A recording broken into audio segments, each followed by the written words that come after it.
नमो वितरागाय नमो वितरागाय नमो अरिहंताणं नमो अरिहंताणं नमो सिद्धाणं नमो सिद्धाणं नमो आयरीयाणं नमो आयर्याणं नमो वज्रायाणं नमो वज्रायाणं नमो लोई सव्वसाहुणं नमो वे सर्वसावनं ऐसो पंचनमुखारो एषो पंचनमुक्कारो सर्वपावप्रणाशनो सर्वपापप्रणाशनो मंगलानं च सर्वेसिं मंगलानं च सर्वेसिं परमं हवै मंगलम् परमं हवै मंगलम् ओम नमो भगवते वासुदेवाय ओम नमो भगवते वासुदेवाय ओम नमः शिवाय ओम नमः शिवाय जय सच्चिदानंद। जय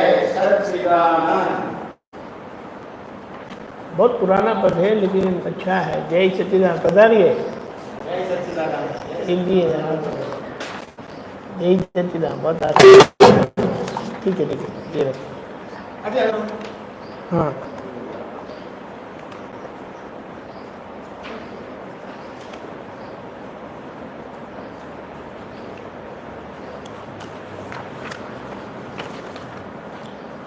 मन वचन काया से बिल्कुल जुदा ऐसा मन वचन काया से बिल्कुल जुदा ऐसा ब्रह्म शब्द वाला मैं शुद्ध आत्मा ही हूँ। ब्रह्म संबंध वाला मैं शुद्ध आत्मा ही हूँ। मन वचन काया से बिल्कुल जुदा ऐसा मन वचन काया से बिल्कुल जुदा ऐसा ब्रह्म शब्द वाला मैं शुद्ध आत्मा ही हूँ। ब्रह्म संबंध वाला मैं शुद्ध आत्मा ही हूँ। ब्रह्म शब्द वाला भी शुद्ध आत्मा ही हूँ। ब्रह्म संबंध वाला भी शुद्ध आत्मा ही हूँ।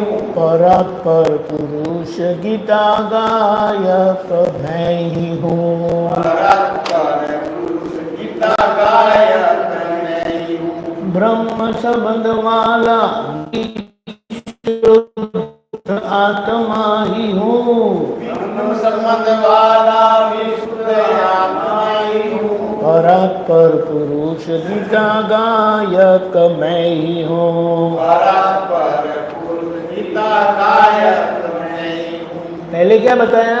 मन वाणी काया से मैं बिल्कुल अलग ही हूँ।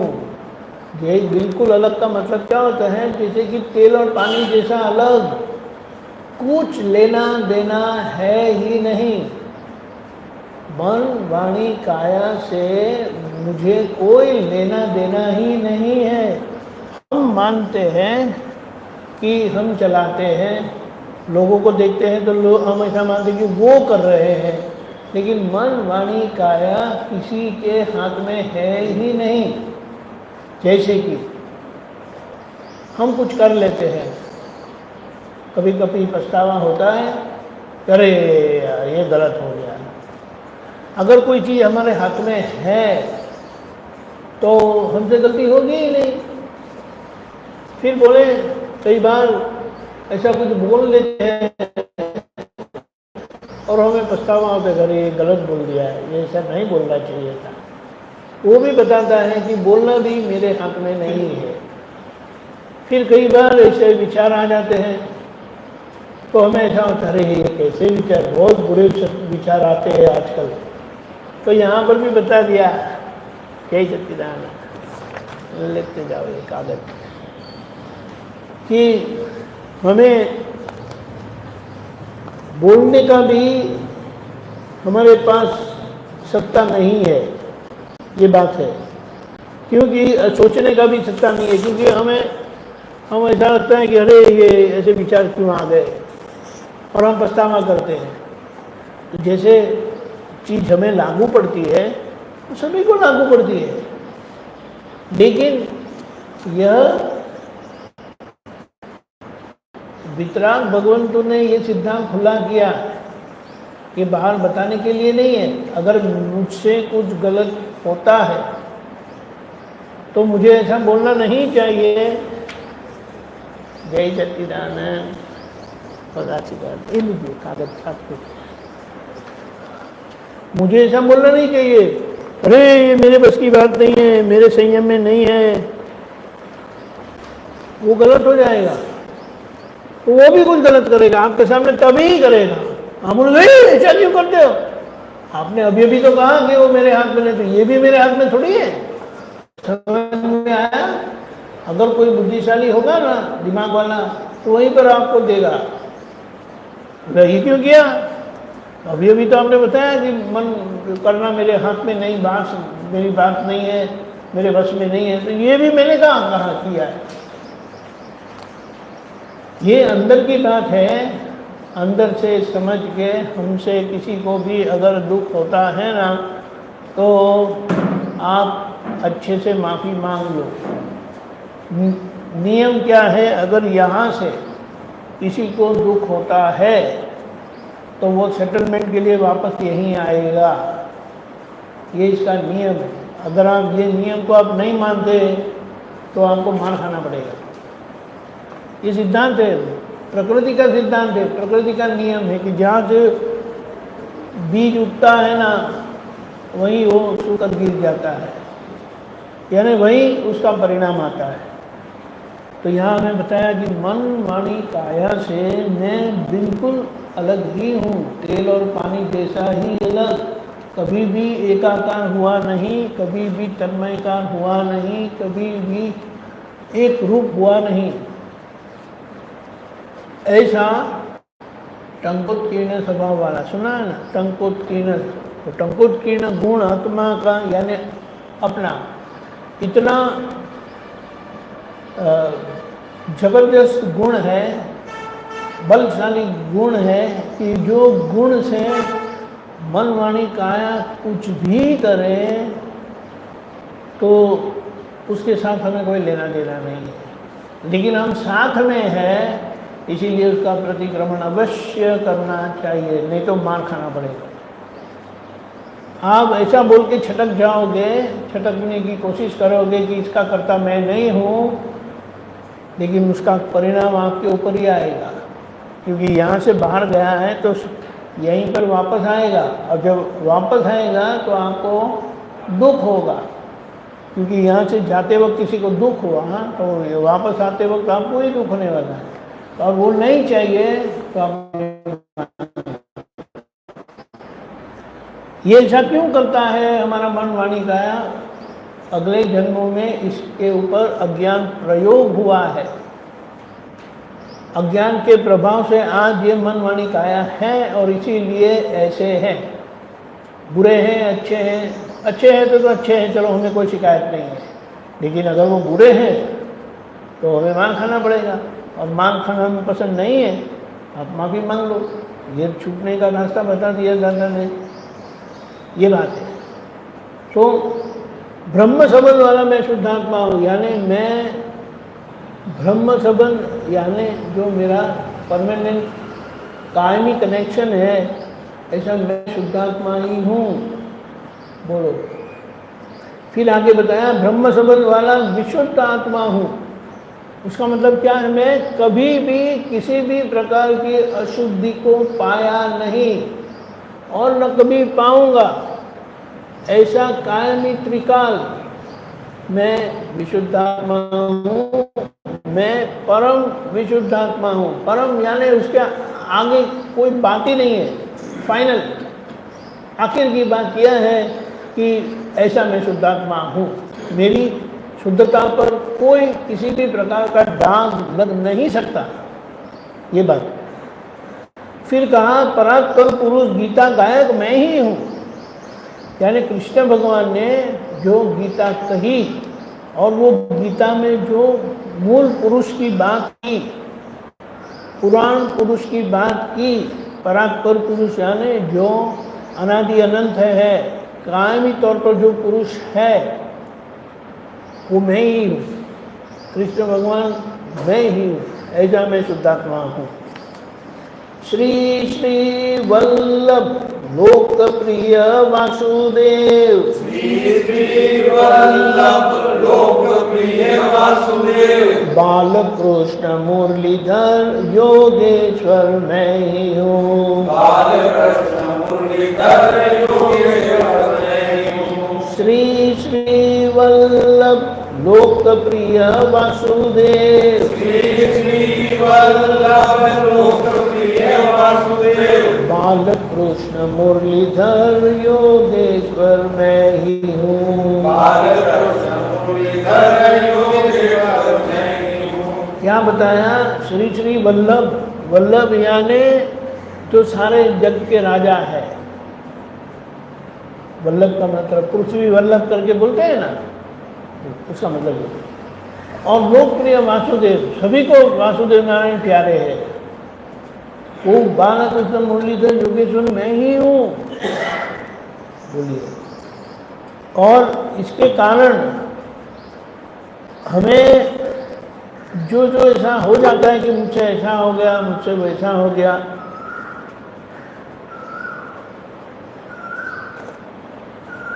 उसकी असर में हमें आना नहीं है। लेकिन ये हमारे पड़ोस वाले हैं, पहले पड़ोस वाले, तो हमें इसका ध्यान रखना है। अगर ये कोई गलत करते हैं, यानी उनको उनके कर्म गलत करवाते हैं, क्योंकि वो पहले के अज्ञान प्रयोग का परिणाम है, तो उसको भी आप ज्ञान प्रयोग से सीधा कर दो। समझ में आया? इसके ऊपर पहले का अज्ञान प्रयोग हुआ था, इसीलिए आज वह गलत पेश आ रहा है। तो आज आप ज्ञान प्रयोग करो और ज्ञान प्रयोग से उसको ठीक कर दो। तो देखो, आप गलत करोगे तो लोग आपका अपमान करेंगे, आपको अच्छा नहीं लगेगा और वो दुआ देंगे। और अगर आपने अच्छा किया, पुण्य कर्म से अच्छा किया, तो आप लोग यानी आपकी लोग प्रशंसा करेंगे, वो आपको अच्छा लगेगा। ये बात है। तो ये जो गलत होता है उसकी माफ़ी मांगो, और जो अच्छा होता है और लोग प्रशंसा करते तो उसके लड्डू हमको नहीं खाने का है। हमें समझ लेना है कि पूर्व में पहले अच्छा पुण्य हुआ था, किया था नहीं, हुआ था, तब इसका ये फल आया। यानी पहले पुण्य कर्म किया था तो उसका अच्छा फल आया। जय सच्चिदानंद।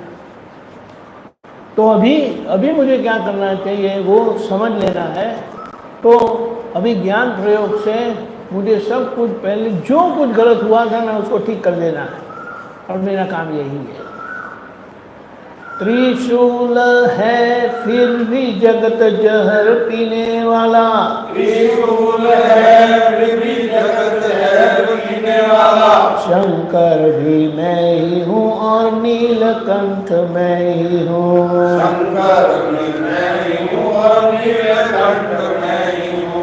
त्रिशूल है फिर भी जगत जहर पीने वाला, त्रिशूल है फिर भी जगत जहर पीने वाला, शंकर भी मैं ही हूँ और नीलकंठ मैं ही हूँ, शंकर भी मैं ही हूँ और नीलकंठ मैं ही हूँ। इसका मतलब क्या होता है?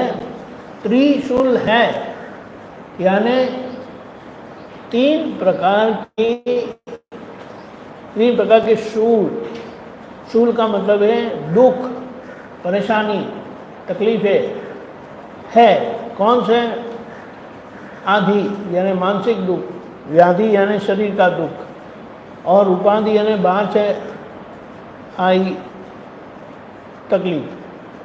बहुत सर्दी हो जाती है, बहुत गर्म हो जाता है, बहुत बारिश गिरती है, फिर दंगा हो जाता है, ये युद्ध का माहौल है अभी, तो ये उपाधि है। तो ये तीनों शूल में वो जहर पीते रहते हैं और परमानंद में रहते हैं। जहर पीने का मतलब क्या है कि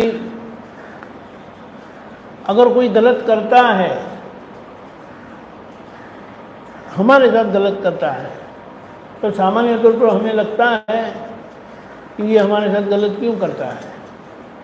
लेकिन दादा ने इसका समाधान हमें दिया है कि कोई आपके साथ अच्छा भी नहीं कर सकता कोई आपके साथ गलत भी नहीं कर सकता, बुरा भी नहीं कर सकता, लेकिन वो बुरा क्यों करता है वो समझना है, क्योंकि पहले वो गलत कर्म हुआ था, अज्ञान प्रयोग से गलत कर्म हुए थे, तो आज कोई आपको परेशान कर रहा है और वो आपको उस कर्म से निकालने के लिए, छुड़वाने के लिए वो खुद वो बोझा अपने पर ले रहा है, क्योंकि वो तो कर्म ही बांध रहा है ना, आपको छुड़वाने के लिए वो कर्म बांध रहा है। इसलिए आप प्रतिक्रमण करेंगे कि मैं ऐसी गलती भविष्य में ऐसा नहीं करूँगा, जो किया है, जो हुआ है उसकी क्षमा चाहता हूँ, ताकि भविष्य में किसी और को निमित्त बनना ना पड़े।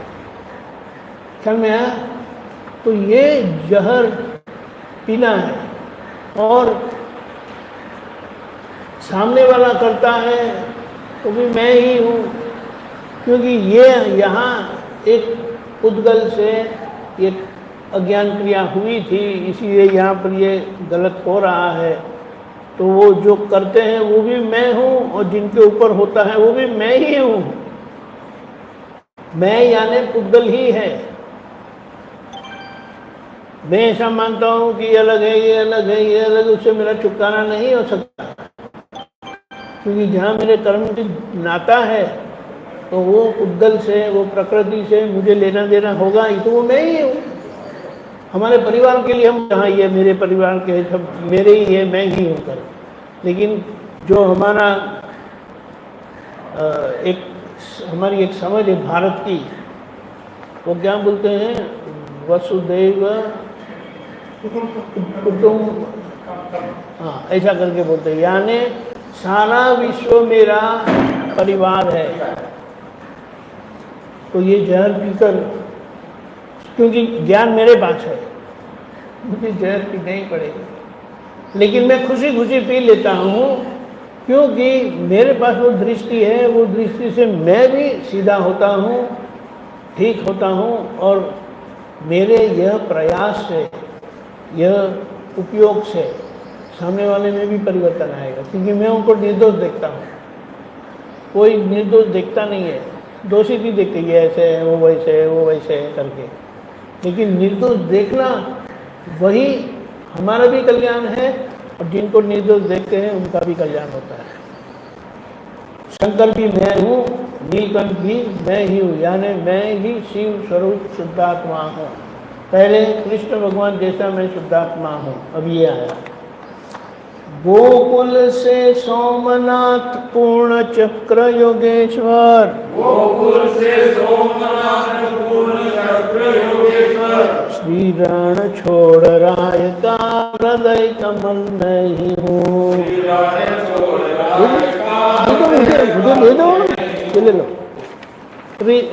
गोकुल से सोमनाथ पूर्ण चक्र योगेश्वर, गोकुल से सोमनाथ पूर्ण चक्र योगेश्वर, श्री रण छोड़ राय का हृदय कमल मैं ही हूँ। यानी गोकुल के कृष्ण भगवान और सोमनाथ वाले शिव जी, वो दोनों मैं ही हूँ। यानी मैं अपने आप को कमजोर मानने की जरूरत नहीं है, ऐसा कृष्ण भगवान जैसा मैं शुद्धात्मा हूँ, शिव जी जैसा शुद्धात्मा हूँ, ऐसा है। तो अपने आप को जो मन वाणी काया की कमजोरी की वजह से मैंने अपने आप को गलत मान लिया है, कमजोर मान लिया है, तो बोले वो नहीं है, वो आपका स्वरूप नहीं है। मन वचन काया में बिल्कुल जुदा, ऐसा मैं शुद्धात्मा हूँ। कोटि युग में असंभव मूर्त मूर्त हृदय ज्ञान, कोटि युग में असंभव मूर्त हृदय ज्ञान, धर्म चक्र सर्वोदय महावीर मैं ही हूँ। धर्म चक्र सर्वोदय महावीर मैं ही हूँ। कोटि युग में असंभव मूर्त मूर्त हृदय ज्ञान, कोटि युग में असंभव मूर्त मूर्त हृदय ज्ञान, धर्म चक्र सर्वोदय महावीर मैं ही हूँ। धर्म चक्र सर्वोदय महावीर मैं ही हूँ। यानी ये ज्ञान कोटि युग में मिलना मुश्किल है। इसीलिए कहा 184 फेरे में भटकना पड़ता है और कभी मनुष्य जन्म मिलता है और कभी मनुष्य जन्म में ऐसे ज्ञानी पुरुष मिलते हैं, कृष्ण भगवान जैसे, राम भगवान जैसे, महावीर भगवान जैसे, दादा भगवान जैसे, तब हमारा काम होता है। तो बोले वो जो धर्मचक्र स्वरूप महावीर भगवान थे, सर्वोदय यानी जो सभी का कल्याण करने वाले थे, वो महावीर मैं ही हूँ। ऐसा भेद बुद्धि का जहाँ पूर्ण विलय होता है, भेद बुद्धि का जहाँ पूर्ण विलय होता है, भेद बुद्धि का जहाँ पूर्ण विलय होता है, भेद बुद्धि का जहाँ पूर्ण विलय होता है, उस अभेद चेतन के धाम में रहता हूँ, उस अभेद चेतन के धाम में रहता हूँ, उस अभेद चेतन के धाम में रहता हूँ। उस अभेद चेतन के धाम में रहता हूँ। क्या बताया? भेद बुद्धि का जहाँ पूर्ण विलय होता है, ज्ञानी पुरुष के पास भेद बुद्धि ही रहती नहीं है, बिल्कुल रहती नहीं है, अभेद हो जाते हैं। वो अभेद चेतन धाम, क्योंकि वो चेतन ही ऐसा है जो अभेद है, वो अभेद चेतन धाम में मैं रहता हूँ। ऐसा कर उपमा और विशेषण लिखे ताकि जगत समझ सके, उपमा और विशेषण लिखे ताकि जगत समझ सके, अन्यथा मैं अनुपम ज्ञान अवतार हूँ, अन्यथा मैं अनुपम ज्ञान अवतार हूँ। उपमा और विशेषण लिखे ताकि जगत समझ सके, उपमा और विशेषण लिखे ताकि जगत समझ सके, अन्यथा मैं अनुपम ज्ञान अवतार हूँ, अन्यथा मैं अनुपम ज्ञान अवतार हूँ। उपमा यानी मिसाल देना, उदाहरण देना, और विशेषण यानी गुण की प्रशंसा की, लोग जगत को समझ सके कि ज्ञानी पुरुष ऐसे है। वरना क्या बताया? अन्यथा वो अनुभव खुद ज्ञान के अवतार है, जो खुद ज्ञान स्वरूप ही है, केवल ज्ञान स्वरूप है, विज्ञान स्वरूप है। ज्ञानी पुरुष ऐसे होते, कृष्ण भगवान ऐसे थे, राम भगवान ऐसे थे, महावीर भगवान ऐसे थे, इसीलिए आज भी वे पूजे जाते हैं। हाजिर थे तब तो पूजे गए थे, लेकिन आज भी कई लोग ज़्यादा आज पूजते हैं उनको, क्योंकि जब होते हैं ना तब उनकी पहचान होना बहुत मुश्किल है। इसीलिए जो महा पुण्यशाली होते हैं उनको पहचान होती है और उनका काम होता है। बाकी सब लोग बाद में उनको पूजते हैं, लेकिन बाद में पूजने से जो पुण्य बनती है वो तार जोड़ते हैं। तो भविष्य में जब ऐसे ज्ञानी पुरुष आएंगे, यदा यदा हि धर्मस्य ग्लानिर्भवति भारतम् अभ्युत्थानम् अधर्मस्य तदात्मानं सृजाम्यहम् पवित्राणाय साधूनां विनाशाय दुष्कृतां धर्म संस्थापनार्थाय संभवामि युगे युगे, यानी युग में ऐसे ज्ञानी पुरुष अवतरित होते ही हैं। तो ये जो जिन्होंने ये सब पूजा विधि प्रार्थना भक्ति की है ना, उनको साक्षात हाजिर मिल जाते हैं और उनका काम हो जाता है। लेकिन वो मेरा ही स्वरूप है, ये बात समझना है। वो ज्ञान स्वरूप, ज्ञान अवतार ऐसे स्वरूप मेरा ही है। हीन पुण्य मनुष्य को सत्य समझाने, हीन पुण्य मनुष्य को सत्य समझाने, खुद ही बोलना पड़ा कि भगवान मैं ही हूँ, खुद ही बोलना पड़ा कि भगवान मैं ही हूँ। हीन पुण्य मनुष्यों को सत्य समझाने, हीन पुण्य मनुष्यों को सत्य समझाने, खुद ही बोलना पड़ा कि भगवान मैं ही हूँ। खुद ही बोलना पड़ा कि भगवान मैं ही हूँ। क्या बताया, हीन पुण्य यानी लोग इतने पाप कर्म करके, हीन पुण्य यानी पुण्य का अभाव, पुण्य नहीं है। अगर पुण्य नहीं है तो ज्ञानी पुरुष नहीं मिलेंगे। ढेर सारी पुण्य होगी ना तब ज्ञानी पुरुष मिलते हैं और हमारा काम होता है। बोल, इसीलिए ऐसे लोग हैं कि पुण्य नहीं है, तो उन लोगों को सत्य यानी आत्मा समझाने के लिए खुद ही बोलना पड़ा कि मैं भगवान हूँ, आया हूँ करके।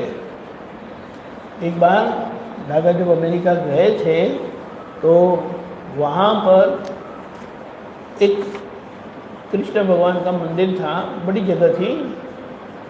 तो दादा भगवान वहाँ जाके बोले, लोग उन्होंने, क्योंकि वो कृष्ण भगवान की भक्ति बहुत दिल से करते हैं, इतने उछलते हैं ना भक्ति में।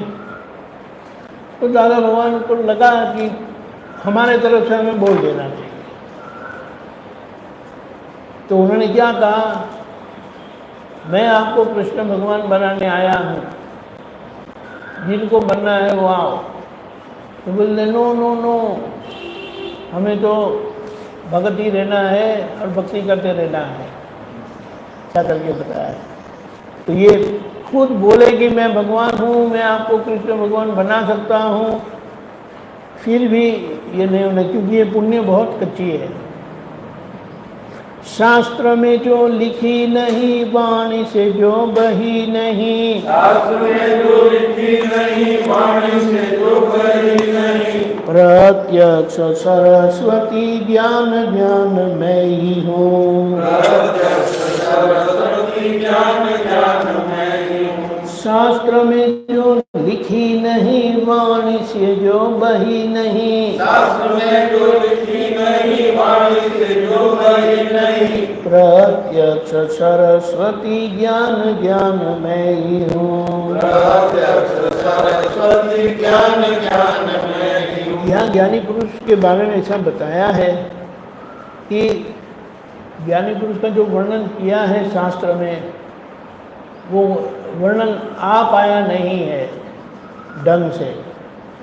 और वो कभी, क्योंकि ऐसे ज्ञानी पुरुष जो आपको हाथ में मोक्ष दे दे, और जिनको चाहिए उनको, ऐसा नहीं कि इनको ही मिलेगा उनको ही मिलेगा, जो उनको मिलते हैं वो यह मोक्ष के अधिकारी है। लेकिन उनकी इच्छा होनी चाहिए कि मुझे मोक्ष प्राप्त करना है। तो बोले शास्त्र में ऐसी प्रत्यक्ष सरस्वती यानी ज्ञानी पुरुष की उपस्थिति और उनकी वाणी वो प्रत्यक्ष सरस्वती है। यानी प्रत्यक्ष सरस्वती देवी से आपको ज्ञान मिलता है। बोलो जय सच्चिदानंद मंत्र को मैं रटता हूँ। जय सच्चिदानंद मंत्र को मैं रटता हूँ। दादा भगवान को नमस्कार करता हूँ। दादा भगवान को नमस्कार करता हूँ। जय सच्चिदानंद मंत्र को मैं रटता हूँ। जय सच्चिदानंद मंत्र को मैं रटता हूँ। दादा भगवान को नमस्कार करता हूँ। दादा भगवान को नमस्कार करता हूँ। मन वचन काया से बिल्कुल जुदा ऐसा। मन वचन काया से बिल्कुल जुदा ऐसा। ब्रह्म सबद वाला मैं शुद्ध आत्मा ही हूँ। ब्रह्म समद वाला मैं शुद्ध आत्मा ही हूँ। ब्रह्म शब्द वाला मैं शुद्ध आत्मा ही हूँ। ब्रह्म शब्द वाला मैं शुद्ध आत्मा ही हूँ। जय सच्चिदानंद मंत्र यानी सच्चिदानंद स्वरूप शुद्धात्मा का विजय हो, जय हो, वो मंत्र रटते हैं क्योंकि वो शाश्वत है, कायमी है, कभी उनका विनाश नहीं होता है। शरीर का विनाश होता है, इसीलिए शरीर की कितनी भी जय बोलेंगे तो विनाशी की जय होगी, लेकिन आत्मा की जय बोलेंगे जो जीव मात्रा में है तो वो आपको ऐसा बना देगी अविनाशी। दादा भगवान को नमस्कार करता हूँ। नमस्कार करने का मतलब ये होता है कि हम अपना निश्चय जाहिर करते हैं कि मैं आपकी आज्ञा में रहूँगा। नमस्कार का मतलब ये होता है। और जो ज्ञानी की आज्ञा में रहते हैं उनको मोक्ष प्राप्त हो जाता है। बोलो, अभी अब बातें करो। यंग लोगों का दिन है आज। यंग लोगों का कभी तो दिन आता है यंग लोगों का।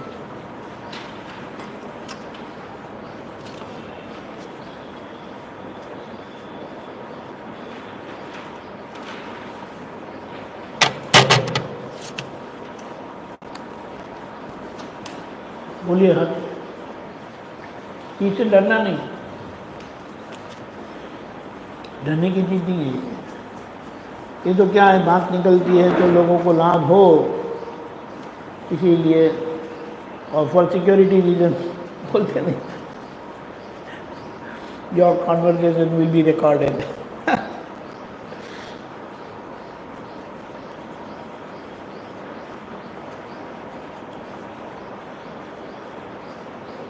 आपको भी कोई पूछना है तो पूछिएगा ना। क्योंकि बहुत साल के बाद आना होता है ना।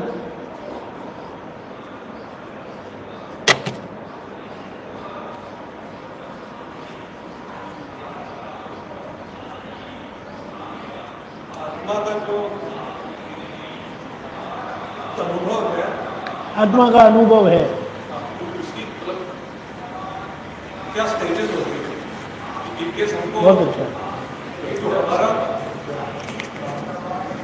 आपके पास रखो ना, नीचे रखो बस। It's fine.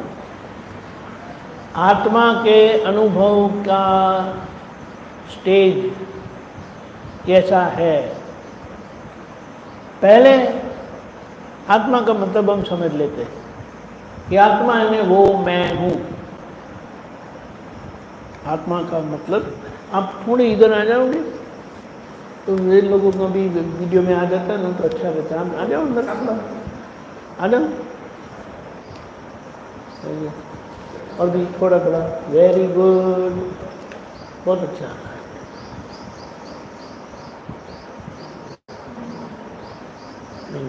हाँ, उसको थोड़ा बीच में रख दो बस। नहीं रुकना है।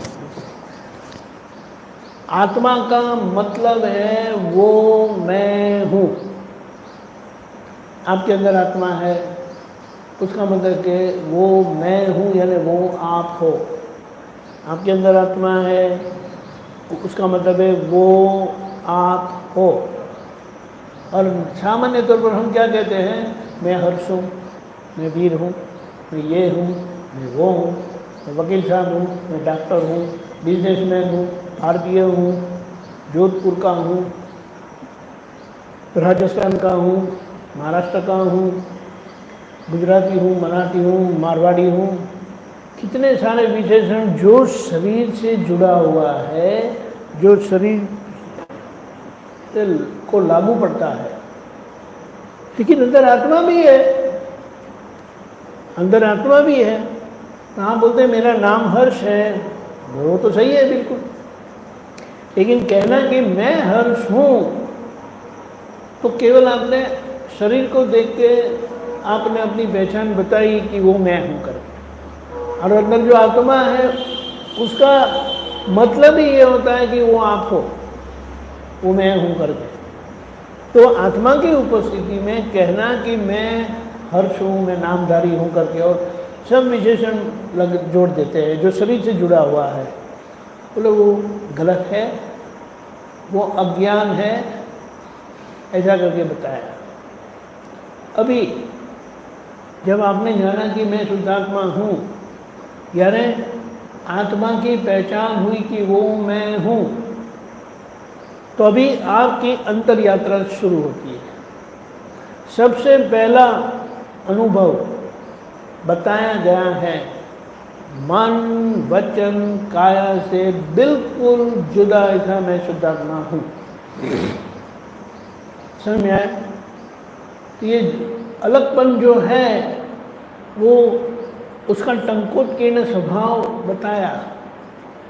जैसे कि तेल और पानी साथ में होते हुए भी वो एक दूसरे से घुल मिल जाते नहीं हैं।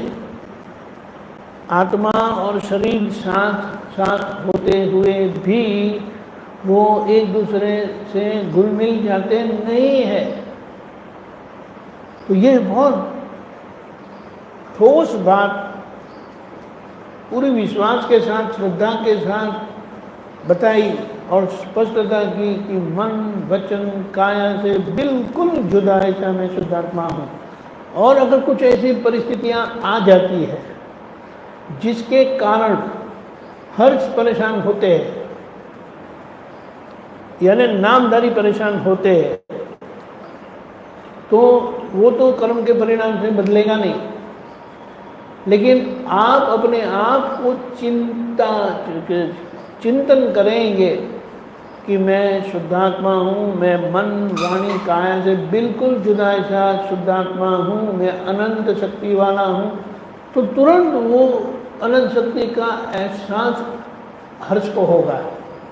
हर्ष अनंत शक्ति वाले नहीं हो जाते, लेकिन उनको जो विपरीत परिस्थिति आई जिसके परिणाम से, कर्म के परिणाम से वो कमज़ोर महसूस करते हैं, दुखी महसूस करते हैं, तो ये बोलने से ये असर में से हम निकल जाते हैं। समझ में आया? ये बात है। तो पहला ये है। फिर क्या बताया? मन वचन काया से बिल्कुल भिन्न ऐसा मैं शुद्धात्मा हूँ। ये भिन्नता ये दर्शाती है, दिखाती है कि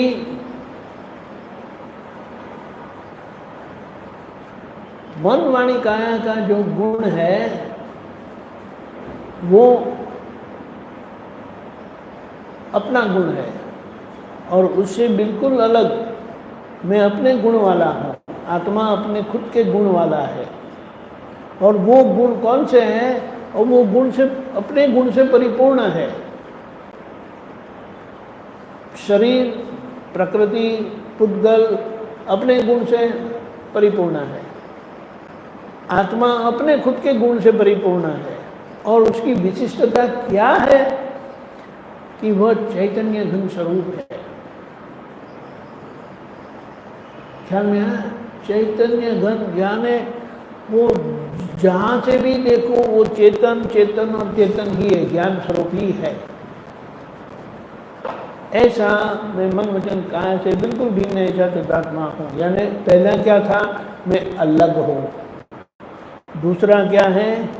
कि मैं चैतन्य घन स्वरूप हूँ, यानी चेतन ही मैं हूँ, ज्ञान ही मैं हूँ। दूसरा। तीसरा क्या है? कि मन वचन काया से सर्वथा मुक्त ऐसा शुद्धात्मा हूँ। एक अपेक्षा से शब्द का प्रयोग किया है, लेकिन उसके पीछे का एक आशय है जो गुण व्यक्त करता है कि हम कैसे हैं भिन्न, हम कैसे हैं अलग, हम कैसे हैं मुक्त। तो क्या बताया? मन वचन काया, यानी मैं ऐसा शुद्धात्मा हूँ, मैं कभी भी मन वचन काया के बंधन में आया ही नहीं और न कभी आऊँगा। ऐसा कायमिक त्रिकाल, निर्लेप, लेप यानी चिपकता नहीं है, अमिश्रित, मिश्र होता नहीं हूँ कभी भी, ऐसा असंग स्वभाव वाला मैं शुद्धात्मा हूँ। असंगता का मतलब क्या है? साथ होते हुए भी कुछ भी हो जाए शरीर में, उसकी मुझे कोई असर होती नहीं है। ऐसा असंग मैं शुद्धात्मा हूँ। तो आत्मा का अनुभव जो है वो तीन कक्षा से समझ सकते हैं। पहला कि मैं बिल्कुल अलग ही हूँ वो, तो उसके परिणाम से क्या होता है अलगपन का? कि मैं अपने लिए निशंक हो गया, कोई शंका नहीं कि मन वाणी काया से मेरा कोई भी किसी भी प्रकार का नाता है। समझ में आया? निशंक, यानी कोई शंका नहीं कि मैं मन वचन काया से अलग नहीं हूँ। किसी भी प्रकार का एकाकारपन नहीं है, तन्मय का प्राणायाम नहीं है। तो ये निशंकता कृपा से प्राप्त होती है। हम अलग हुए क्योंकि ज्ञानी पुरुष अलग होते हैं और वो कृपा से हमें प्राप्त हुआ है। अलगपन निशंकता कृपा से होती है। अभी जैसे जैसे हम आज्ञा का पालन करते हैं तो आज्ञा से समझ में आता है कि मन वचन काया का जो भी है उसमें मेरा कुछ नहीं है। यानी मन वचन काया में हर क्षण कुछ ना कुछ होता रहता है, कुछ ना कुछ होता रहता है। तो ऐसा होता है, अरे ऐसा हो जाएगा तो, अरे ऐसा हो जाएगा तो, अरे ऐसा हो जाएगा तो एक डर सा रहता है, भय रहता है कि क्या हो जाएगा, क्या हो जाएगा। जैसे हम बोलते हैं ना, फियर ऑफ द अननोन। हम जानते नहीं कि क्या होगा, क्योंकि कर्म में क्या है क्या पता है, कुछ पता नहीं है। तो वो असर से हमें मुक्त करने के लिए वो जैसे आज्ञा में रहते जाएंगे, आप निर्भयता का स्वाद चखेंगे कि भय वाली मन वाणी और जीवन की परिस्थितियों में कुछ भी हो सकता है। ऐसे भय वाली स्थिति में आप बिल्कुल निर्भय होकर स्वस्थ रहते हैं। और ये आप जैसे जैसे ये समझते जाएंगे ना, हाँ निर्भयता कुछ कुछ आ रही है। ये बात, ये निर्भयता का दौर जो है ना वो लंबा है, क्योंकि जीवन की बहुत सारी परिस्थितियां हैं, उसको आपको पार करना है और वो परिस्थितियों में समझ पक्की करनी है कि उससे मुझे कोई लेना देना नहीं। समझ में आया? क्योंकि ये जो पूरी अंतर यात्रा है ना, वो आप मेरेपन से मुक्त होने की यात्रा है। यानी माया से मुक्त होने की यात्रा है। जैसे कि कोई या तो व्यक्ति से जुड़ेंगे या कोई संस्था से जुड़ेंगे। यानी जैसे जो गृहस्थी होते हैं वो व्यक्ति से जुड़े हैं, संसार से जुड़े हैं। जो साधु संत होते हैं वो कोई ना कोई संस्था से जुड़े हुए होते हैं। तो अभी ये परिस्थिति में कहीं ना कहीं वो माया चिपकी जाती है। यानी मेरापन, मेरा परिवार, मेरा घर, मेरी प्रॉपर्टी, वो आ ही जाता है। अभी उसमें से कैसे निकलेंगे? तो ये कि ये सब आपका ही है, यानी कि आपका उपयोग के लिए है, उसका उपयोग करो, मजा करो। यानी तो वो मेरा है करके मानना नहीं। मेरा कह के वो बोले वो माया आपका गला पकड़ेगी। माया नामक कमजोरी यानी मालिक बन जाना, तो बोले आपका गला पकड़ेगी। आपका ही है, लेकिन आपने मेरा माना, अपना माना ना, इसीलिए वो गला पकड़ दिया। तो उसको गला पकड़ने क्यों देते हो आप? आपका ही है तो अब मेरा बोलने की क्या जरूरत है? और बोले तो वो ड्रामा में बोलते हैं, नाटक में बोलते हैं ऐसा बोलने का, हाँ ये तो मेरे बच्चे हैं, मेरे परिवार है करके, लेकिन अंदर से समझना मैं तो शुद्धात्मा हूँ। समझ में आया? तो ये निर्भयता, क्योंकि मेरा जहाँ माना ना वहाँ उसका खोने का डर होता है कि कहीं कोई ले गया तो, कहीं वो चले गया तो। समझ में आया? तो ये निर्भयता का रास्ता है ना, थोड़ा लंबा है। फिर जैसे वो निर्भयता का अंत आता है ना, यानी आपने सभी संयोग में अपने आप को संभाल लिया, समझ लिया। इसलिए दादा ने क्या कहा, मैं सभी जगह पर घूम के आया, सभी परिस्थितियों में से गुजर कर आया और पता चला कि कोई परिस्थिति में मेरा कोई है ही नहीं, ऐसा करके। इसीलिए वो बिल्कुल अब मैं स्वस्थ हो गया। इसीलिए उनको कोई ममता नहीं रही, ममता उन्होंने जीत ली और कहा कि जिन्होंने ममता जीत ली वो परमात्मा हो गए। तो परमात्मा होने का मतलब क्या है कि यहाँ पर ममता से आप मुक्त होते हो, वहाँ पर असंगता का स्वाद आता है। असंगता का यानी मन वचन काया जो कार्य करती है ना, वो मिलकर कार्य करती है। मन अकेला काम नहीं करता है। मन को काम करने के लिए 5 इंद्रियों का जानकारी आनी जरूरी है। समझ में आया? मन में विचार ऐसे ही फूटते नहीं है। जैसे कि मैंने कुछ देखा तो विचार आता है, कुछ सुना तो विचार आता है, कुछ सुगंध आई तो विचार आते हैं, स्पर्श किया स्वाद तो विचार आता है, स्पर्श हुआ तो विचार आता है।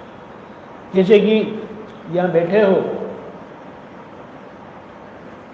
गला सूख रहा है तो स्वाभाविक है कि आपको गला सूखने के कारण वो स्पर्श इंद्रिय से वो जानकारी जाती है कि गला सूख रहा है, मुझे पानी पीना है।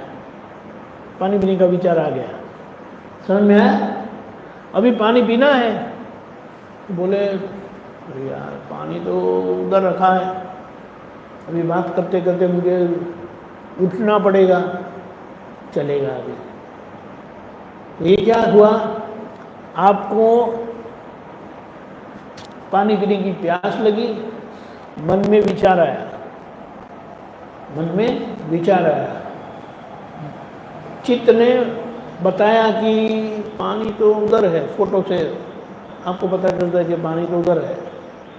अभी बुद्धि उसको जांच करती है, नापती है कि अभी पानी पीने जाएंगे तो बात अटक जाएगी, विक्षेप आएगा। क्या बोलते हैं, अंदर से बुद्धि बोलती है चलेगा, अभी मुझे इतनी प्यास नहीं लगी है, कोई प्रॉब्लम नहीं है। तो आपने बुद्धि ने निर्णय लिया कि आप बैठे रहो, तो आपका शरीर बैठा रहा। समझ में आया? इंद्रिय सेंस, टच सेंस, मन आया, फिर चित्त आया, फिर बुद्धि आई और फिर शरीर आया। सब मिल के काम होता है। वो शरीर ऐसे ही काम नहीं करता है, वो बुद्धि का निर्णय नहीं आता है तब तक वो कुछ नहीं करता है। बुद्धि का निर्णय आया, अभी क्या होता है, 15-20 मिनट के बाद वापस गला सूख रहा है। वही हुआ, मन में विचार आया पानी पीना है, चित्त ने बताया पानी तो उधर है। अभी बुद्धि कुछ और बताती है, देखो आप इस तरह से पानी नहीं पीते हो ना तो किडनी का प्रॉब्लम होगा आपको। फिर आपको किडनी का प्रॉब्लम करके बताया तो फिर वो चित्त आपको फोटो बताती है कि मेरे फ्रेंड को जब किडनी का दर्द हुआ था वो कैसे शरीर जमीन पर वो क्या बोलते हैं, हाँ लेट गया था, लेकिन वैसा इधर उधर ऐसा होता है, वो तड़प रहा था। अरे यार मुझे तड़पना नहीं है, तो बुद्धि क्या बोलेगी, पानी पीना ही पड़ेगा। यहाँ बोलेंगे 1 मिनट मैं थोड़ा पानी पी लूँ, तो भी बुद्धि का निर्णय है पानी पीने का। आप उठकर पानी पियोगे, शरीर ने काम किया। यानी ये जो मन, वाणी, काया, बुद्धि, चित्त, अहंकार जो है वो इस तरह से मिलकर काम करते हैं, तभी एक कार्य होता है। शरीर का कार्य करेंगे तो शरीर के इतने सारे भाग हैं जो मिलकर काम करते हैं। और मैं यानी मन, वचन, काया की संगी क्रिया वो पुद्गल क्रिया है, प्राकृत क्रिया है, वो मेरी क्रिया नहीं है। मैं बिल्कुल असंग, कभी भी एकाकार नहीं हुआ ऐसा शुद्धात्मा हूँ। तो ये असंगता का स्वाद आखिर का है और वो अनुभव सबको होता है और वह अनुभव सबका एक ही है, अलग अलग नहीं है। हाँ, मैं ऐसा नहीं कह सकता मेरी असंगता अलग है, आपकी असंगता तो ठीक है, आपकी असंगता तो और भी ठीक है। नहीं नहीं नहीं नहीं, सबकी असंगता का अनुभव हुआ, सबका एक अनुभव। इसीलिए आत्मा का अनुभव आखिरकार सबका एक ही होता है। यानी आप सब जीवन कार्य करते रहोगे, करना ही पड़ेगा, वो जिम्मेदारी है, कर्म की जिम्मेदारी है। कोई ना बोलने से भी वो उसको रोक नहीं पाएगा। एक अपेक्षा से, एक समय में वो कर सकेंगे, लेकिन आखिर में वो बोले वो कर्म उनको करवा के ही रहेगा। तो इस तरह से ये आत्मा का अनुभव दिन भर दिन बढ़ता जाता है। निशंकता वो पहला ठोस अनुभव है कि मैं निश्चय निर्णय से केवल शुद्धात्मा ही हूँ, यानी मैं मन वचन का से बिल्कुल जुदा अलग ऐसा शुद्धात्मा हूँ, यानी हर्ष से मैं बिल्कुल अलग ही हूँ। दूसरा वो माया वाला भाग जो आपको धीमे धीमे करके निर्भय बनाता है, क्योंकि सामने चैतन्य घन स्वरूप यानी चेतन का गुण का उपयोग करके आप व्यवहार को समझते जाओगे। चैतन्य यानी ज्ञान गुण से आप उद्गल को समझते जाओगे और उसके प्रति जो जहाँ मैं हूँ वहाँ मेरा हो ही जाता है। जैसे कि मैं हर्ष हूँ करके था तो हर्ष का मन मेरा है, हर्ष की शरीर मेरी है, हर्ष का मन मेरा है, हर्ष की बुद्धि मेरी है, हर्ष का अहंकार मेरा है, हर्ष का चित्त मेरा है, समझ में।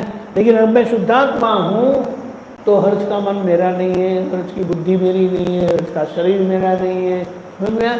क्योंकि अब मैं शुद्धात्मा हूँ तो शुद्धात्मा का द्रव्य यानी जैसे तो पुद्गल द्रव्य है ना, मैटर, तो आत्मा का भी अपना स्वतंत्र द्रव्य वो मेरा है। शुद्धात्मा के गुण मेरे हैं, शुद्धात्मा के गुणों की अवस्था मेरी है। शरीर की अवस्था मेरी नहीं है क्योंकि शरीर मेरा नहीं है।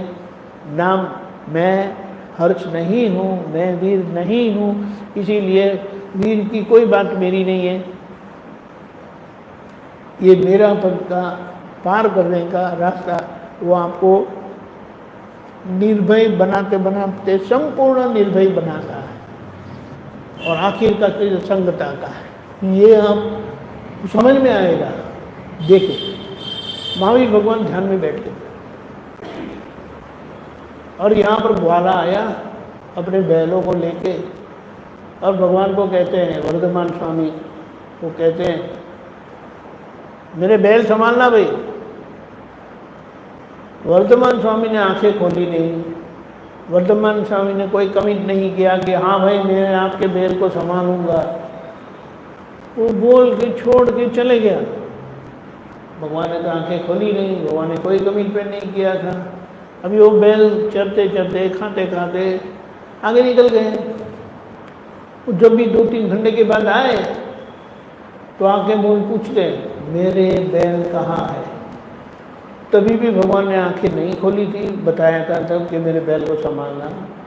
तो बोले ये तो हम एक इंटरप्रेट करते हैं कि भगवान ने कहा देखो भाई मैंने जब आप आए थे तब मैंने कोई कमिट नहीं किया था, तो नहीं है कि कहाँ गए। वो तो चंद्र आगे निकल गए, उनको दिखाई नहीं दे रहा। अभी ये ग्वाले के मन में क्या हुआ, ये साधु को मेरे बैल पसंद ना गए हैं क्योंकि उनको काम में आएंगे न ऐसा करके, इसीलिए वो बता नहीं रहे, छिपा दिया है कहीं पर। वो ढोंग करता है, ढोंग सही है हिंदी, ढोंग करता है। बहुत बोले लेकिन सुना नहीं, यानी कोई प्रतिभा दिया नहीं।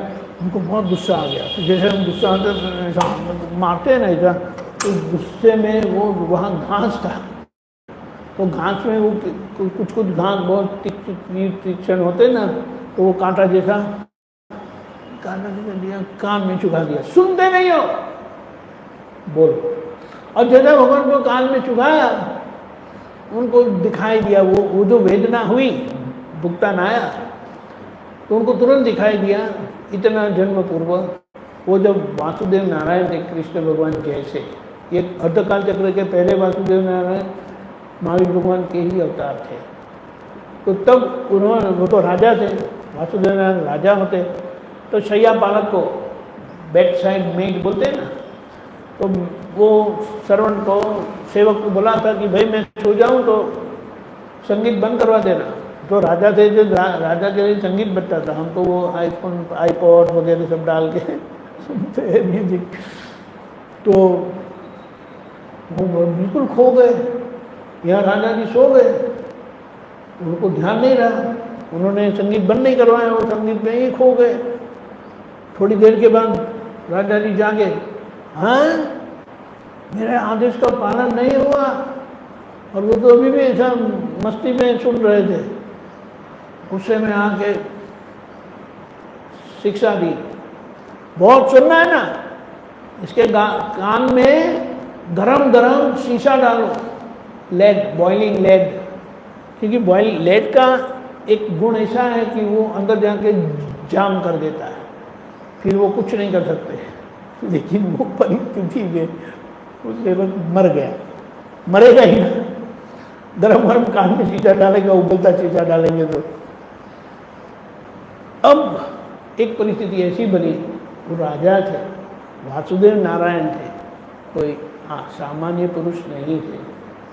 तो उनको लगा अरे यार बहुत गलत कर दिया है, गुस्से में आके कुछ भी हो जाता है, बोले गलत हो गया।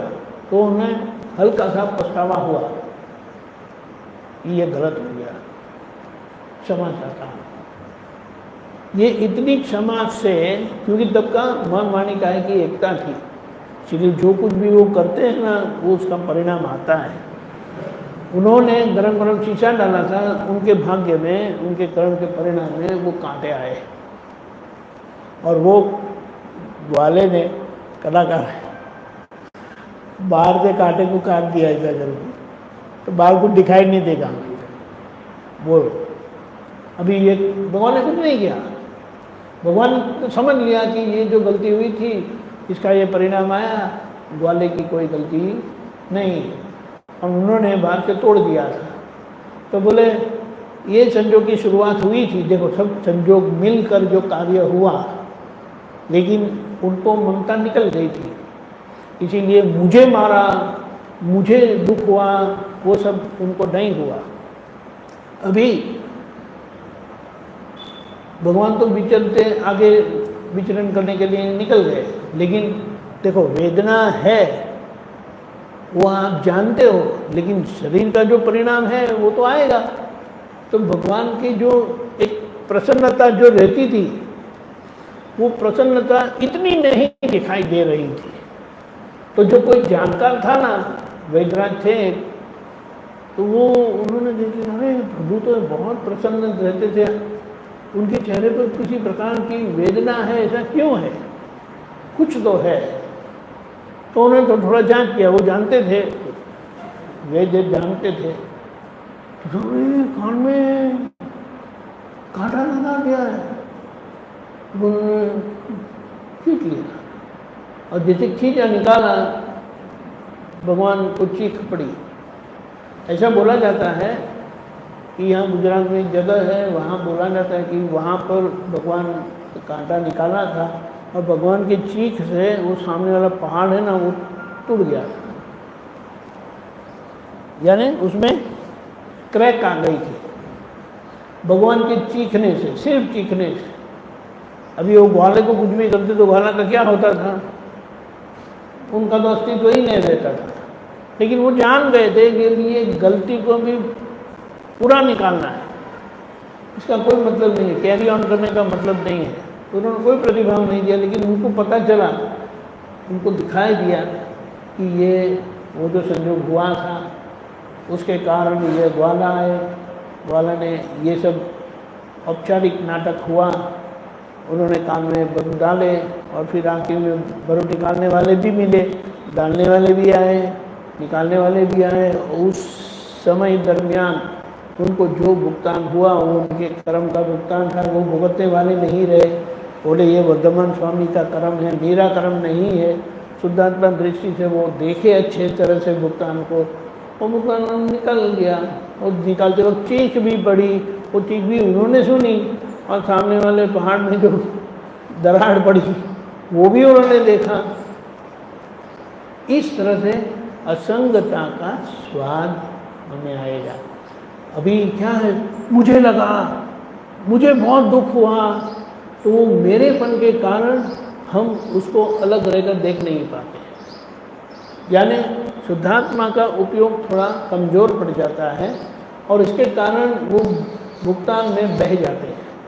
फिर बाद में पता चलता अरे तो हम खो गए, भुगतान में हम बह गए, फिर उसको करेक्शन करते हैं कि मैं शुद्धात्मा हूँ, ये भुगतान मेरा नहीं है, वगैरह वगैरह वगैरह। यानी उसकी आफ्टर, क्योंकि ये उसको क्या बोलते हैं, निकाचित कर्म ऐसे होते हैं जो आपको भुगतान करवाएगा ही और आपका उपयोग तोड़ेगा ही।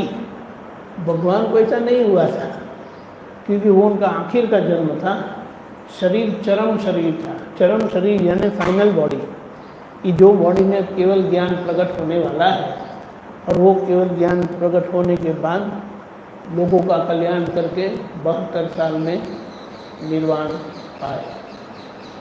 तो इस तरह से सिद्धांत अनुभव धीमे धीमे बढ़ेगा। हमें जल्दबाजी नहीं करनी, लेकिन हमें वही ज्ञान मिला जो महावीर भगवान को प्राप्त हुआ था, जो कृष्ण भगवान को प्राप्त हुआ था, जो राम भगवान को प्राप्त हुआ था, जो ऋषभदेव भगवान ने भरत राजा को दिया था, वही ज्ञान हमें मिला है। इसीलिए शंका करना नहीं है, थोड़ी धीरज रख के इसको धीमे धीमे हम संभव से निपटारा करते जाएंगे। यानी वो भुगतान मेरा नहीं है। संभव से निपटाने का हेतु या लक्ष्य यह है कि कर्म के भुगतान से जुड़ी हुई माया से, मेरेपन से आप अपने आप को बाहर निकालते जाओगे कि वो भुगतान मेरा नहीं है। बोलेंगे जैसे ये वीर बोलता है यार सर बहुत दुख रहा है, वो क्या बोलेगा, मेरा सर दुख रहा है। आपको पता चलता है कि वीर का सर दुख रहा है, लेकिन अब हर्ष का सर दुखता है और हर्ष वही बोलता है मेरा सर दुखता है। तब आपको पता नहीं चलता है कि ये हर्ष का सर दुख रहा है, क्योंकि मैं शुद्धात्मा हूँ, मुझे सर ही नहीं है, मुझे दुखेगा कैसे। समझ में है, ये बात है। लेकिन यह उसको क्या बोलेंगे, एनालिसिस करना बाकी है। और ये एनालिसिस जैसे जैसे होता रहेगा वो बाद में होगा। निकाचित कर्म का मतलब क्या है, आपका उपयोग आप चुकेंगे, भुगतान में थोड़ा बह जाओगे, और फिर जब उसकी मात्रा कम होती है तब आपको याद आएगा अरे मैं तो शुद्धात्मा हूँ, देखना रह गया, अब बैकअप हो गए। जैसे बोले न जल्दबाजी में एग्जिट चूक गए तो वहाँ पर गाड़ी उल्टी ला के वो एग्जिट में से निकलेंगे और मेन रोड पर आ जाओगे। इसीलिए अतिक्रमण का प्रतिक्रमण कर देंगे। तो ये प्रोग्राम या ये प्रोसेस हमारा बाकी है, और वो हम धीमे धीमे जैसे जैसे करते जाते हैं, पीछे पीछे आते जाते हैं, और फिर से हम हमारे स्वभाव में एक होते जाते हैं। ऐसा है, आज होता नहीं है, परिणाम आता नहीं है, इसीलिए हम प्रतिक्रमण करते हैं, प्रत्याख्यान करते हैं, लेकिन उसका फल भविष्य में जब महाविद्य क्षेत्र में चरम शरीर होगा तब यही ज्ञान पूर्णतः प्रकट होगा। असंगता का बिल्कुल स्वाद आएगा और वही निर्वाण। जय सच्चिदानंद, बहुत अच्छी बात। ऐसा है, बोल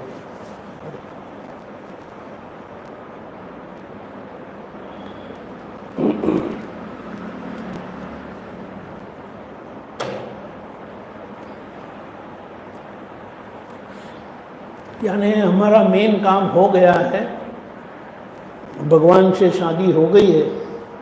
अभी जैसे यह संसार की शादी होती है तो शादी होने के बाद बच्चे होते हैं, परिवार होता है, बढ़ता है। यानी यहाँ क्या होता है, ज्ञान होने के बाद आपको आत्मा का अनुभव होता जाता है।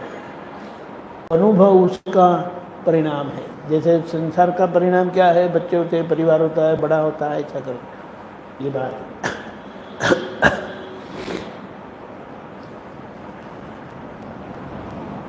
व्यवस्थित शक्ति कर्मानुसार, कर्म के अनुसार आपको सब कुछ कराएगी।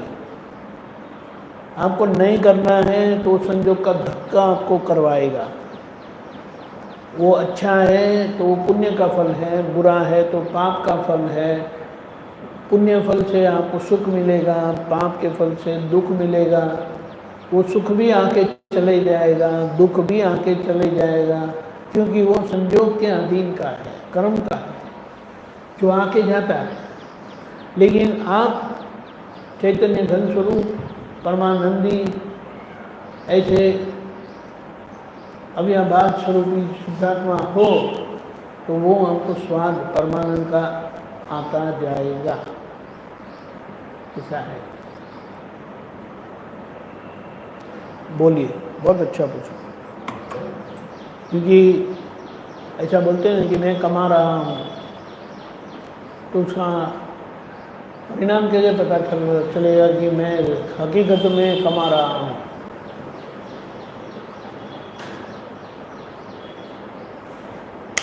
तो बताया कि चलो आप कमा रहे हो तो क्या होगा, अभी आपके पास बिल्कुल स्कूटर भी नहीं है, साइकिल पे आते जाते हो तो स्कूटर आएगा। अब तो और भी कमाते हो, गाड़ी आएगी। अरे और भी कमाते हो, घर बड़ा करोगे। और भी कमाते हो तो गाड़ी अच्छी लाओगे, बड़ी लाओगे। इस तरह से वो उससे पता चलता है ना कि आपकी तरक्की हो रही है। उसी तरह से ज्ञान में तरक्की हो रही है, वो आत्मा का अनुभव इस तरह से बढ़ता जाता है। बहुत अच्छा बताया। ये आज की परिस्थिति ऐसी बताई है कि कलयुग में कामनाएं बहुत होती है, इच्छाएं बहुत होती है। ये भी करना है, ये भी करना है, ये भी चाहिए, वो भी चाहिए, अरे मोक्ष में भी जाना है, लेकिन ये सब भी चाहिए। तो भगवान ने कोई झगड़ा नहीं किया, भगवान को कोई झगड़ा नहीं था। भगवान ने कहा ठीक है, क्योंकि वो आपकी इच्छा नहीं है। वो अज्ञान में जो गलत हुआ था उसके परिणाम से आपको इच्छा है, वो आपकी इच्छा नहीं है, आज की इच्छा नहीं है। और आज इच्छा हो नहीं सकती, क्योंकि आपको ज्ञानी पुरुष ने सिखाया, बुलवाया, ये विश्व की कोई भी विनाशी चीज़ मुझे नहीं चाहिए शुद्धात्मा अनुभव के अलावा। सही है, तो वो आपकी इच्छा रही नहीं अभी। और जो भी है वो पहले की है, वो पूरी होकर ही इसका अंत आएगा। वो आपको पूरी करनी नहीं है, वो व्यवस्थित शक्ति पूरी करेगी। आपको तो औपचारिकता से जो प्रयत्न करना है, पुरुषार्थ करना है, वो करते रहना है। और अपने समय पर कुछ परिणाम ऐसे होते हैं 2 दिन में आ जाते हैं। थोड़ी मेहनत की, थोड़ा काम किया, मिल गया। कुछ 2 साल में आता है, कुछ 20 साल में आता है, कुछ 2 जन्म में आता है। लेकिन सभी इच्छा पूरी होने के बाद ही आपकी मुक्ति होने वाली है। इसका विकल्प करने की ज़रूरत नहीं है। और वो इच्छा आपकी नहीं है, और वो इच्छा तो ये नामधारी की है, जो अज्ञानता में उनके ऊपर जो प्रयोग हुआ है उसका परिणाम है, जो आप बदल नहीं सकते। लेकिन उस समय दरमियान जब तक ये मुक्ति नहीं होती, आप शुद्धात्मा में रहकर स्वस्थ रहो। दिखाई नहीं देता है क्योंकि बीच में आवरण है, तो आवरण आने पर दिखाई नहीं देता, लेकिन मैं शुद्धात्मा तो हूँ ना, वो कहाँ चले जाते हैं? मैं तो हूँ, तो बस तभी उसमें रहने का मैं हूँ। ऐसा है, वो मेरा ध्रुव स्वरूप है। ध्रुव स्वरूप यानी जो हटता नहीं है, हिलता नहीं है, बदलता नहीं है, ऐसा ध्रुव स्वरूप कायमी स्थिर, ऐसा अच्युत हूँ। मन वचन का अच्युत होने वाले, हिल अपने स्थान से भ्रष्ट होने वाले हैं, अपने स्थान से हिलने वाले हैं। मैं अच्युत ध्रुव स्वरूप कायम स्थिर अच्युत, ऐसा शुद्धात्मा हूँ। तो ऐसा जब असर होती है तो ऐसे आत्मा के हर पुद्गल के गुण के सामने आत्मा का गुण है। मन वचन का विनाशी है तो मैं अविनाशी हूँ। तो पुद्गल के विनाशी स्वभाव को लेकर, गुण को लेकर जो आपको असर होती है, यानी हर्ष को असर होती है, तो वो चिंतन करता है, मैं अविनाशी हूँ, मैं अविनाशी हूँ, मन वचन का अविनाशी है, मैं अविनाशी हूँ। तो उनकी जो असर, विनाशीपन की जो असर आती है, निकल जाएगी। ख्याल में आया? शुद्धात्मा को कुछ करना नहीं है, शुद्धात्मा तो मैं हूँ, लेकिन अभी ये नामधारी हर्ष को सही पुरुषार्थ मिला, सही इलाज मिला कि जिस इलाज से, जैसे कहा एक महात्मा ने पूछा, दादा ये कब तक मुझे बोलना पड़ेगा मैं शुद्धात्मा हूँ, मैं शुद्धात्मा हूँ करके? आपने तो कहा कि शुद्धात्मा को बोलने की जरूरत नहीं है कि मैं शुद्धात्मा हूँ, जो है उनको बोलने की क्या जरूरत है? जो आप हो उसको बोलने की जरूरत नहीं है, तो आप क्यों बुलाते हो और क्यों बोलना चाहिए? मैंने कहा जितनी बार कहा है ना, मैं हर्ष हूँ, मैं हर्ष हूँ, मैं ऐसा हूँ, मैं वैसा हूँ, ऐसा मैं हर्ष हूँ, ऐसा मैं हर्ष हूँ, तो बोले तब तक आपको बोलना पड़ेगा कि मैं शुद्धात्मा हूँ। तो शुद्धात्मा का जो शब्द प्रयोग में दिया है वो काउंटरवेट दिया है मैं हर्ष के सामने। समझ में? अभी मैं हर्ष होता नहीं है, लेकिन हर्ष का जो है ना उसे मेरा माना जाता है, यानी हर्ष के तरफ की माया आपको परेशान करती है। हर्ष परेशान नहीं करता है, उनके तरफ की ये खाली होता हुआ मालिक भाव, ओनरशिप, जो आपको खर्च की बातें, खर्च की चीज़ मेरी है करके माया करवाती है, तो वो आपके सामने वो मेरा नहीं है, वो मेरा नहीं है। यानी मैं शुद्धात्मा हूँ, दादा भगवान ने करके दिया, अब मैं हर्ष नहीं हूँ, हर्ष की कोई चीज़ मेरी नहीं है, वो आपको करना है। और वो हो गया, उसके अंत में आई माइनस माई इस परमात्मा, ऐसा है। और ये यात्रा बहुत लंबी नहीं है, क्रम में ये यात्रा अवतारों तक चलती है और उसका कोई ठिकाना नहीं।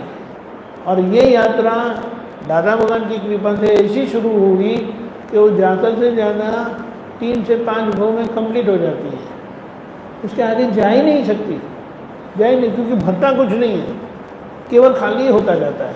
और ये समय में ज़्यादा भर नहीं सकते लोग, अहंकार ही नहीं है ऐसा कि जो भरे, इसीलिए लिमिटेड भरा हुआ लिमिटेड टाइम में खाली हो जाएगा, आपको चिंता नहीं करनी है शायद।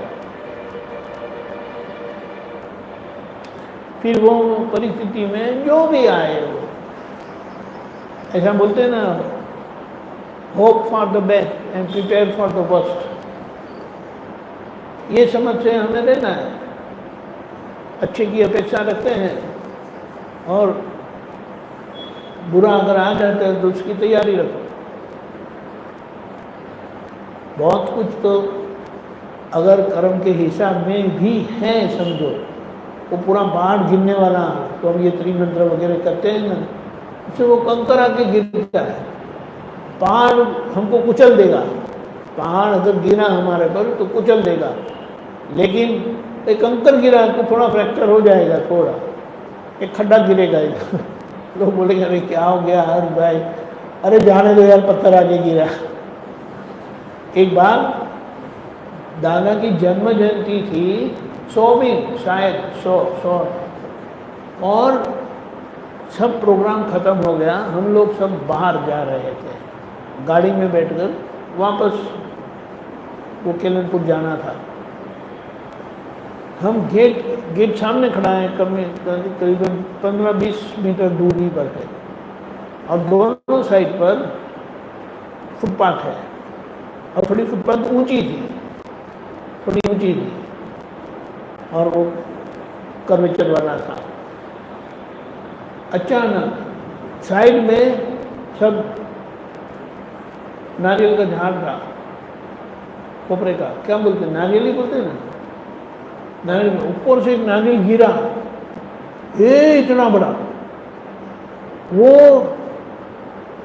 कर्व है ना, यानी फुटपाथ का एंगल पर गिरा और सीधा आया मेरे तरफ। और आप बोले ना, कल्पना नहीं करते, मैं तो चलता हुआ जा रहा हूँ ऐसा करके, और जब ऐसा हुआ ना, बीच में से निकल गया मैं तो सोच के भी पागल हो गया, मैं बोला कि अगर ये पैर आगे होता और वो ऐसा करके आता और सीधा अगर हेड ऑन कोलिजन होता, इम्पैक्ट होता, तो क्या होता? टूट ही जाता पैर, समान ही नहीं है। कितने ऊपर से गिरा, नहीं नहीं तो 30-40 मीटर 50 मीटर ऊपर से पड़ा।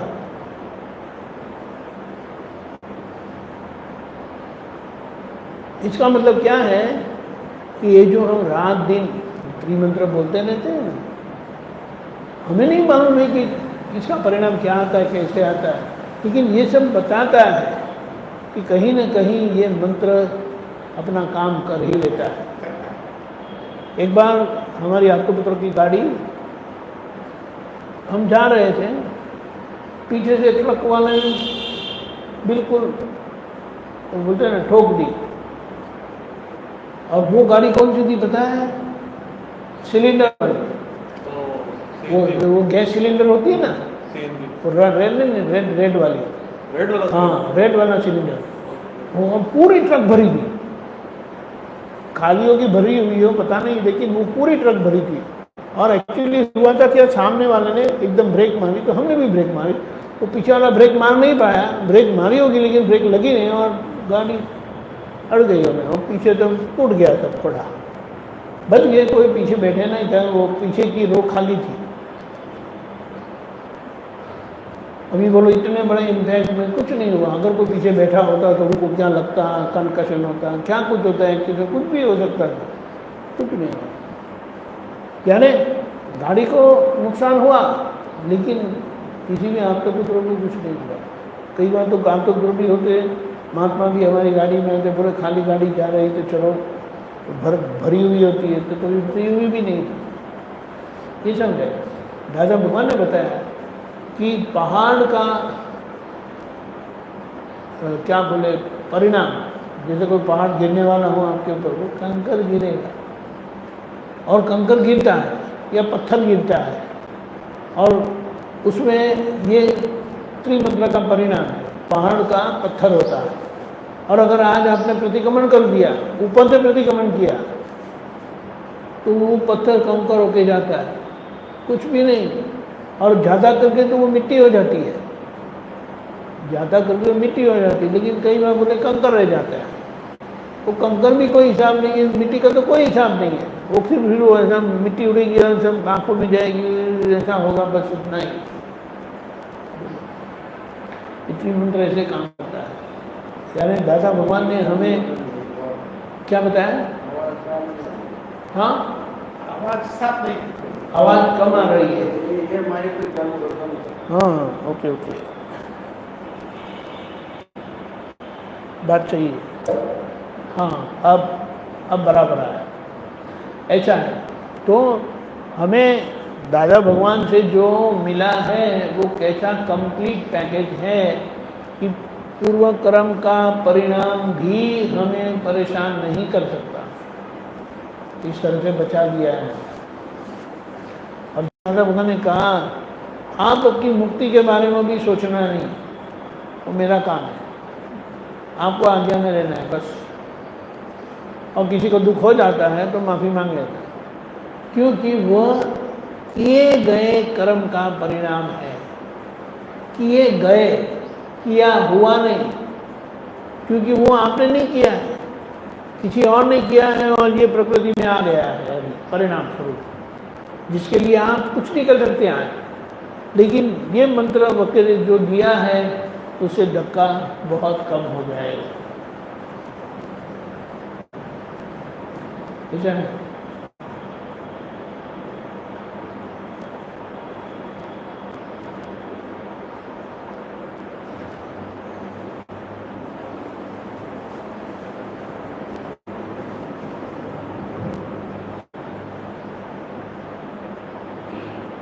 और बोलिए।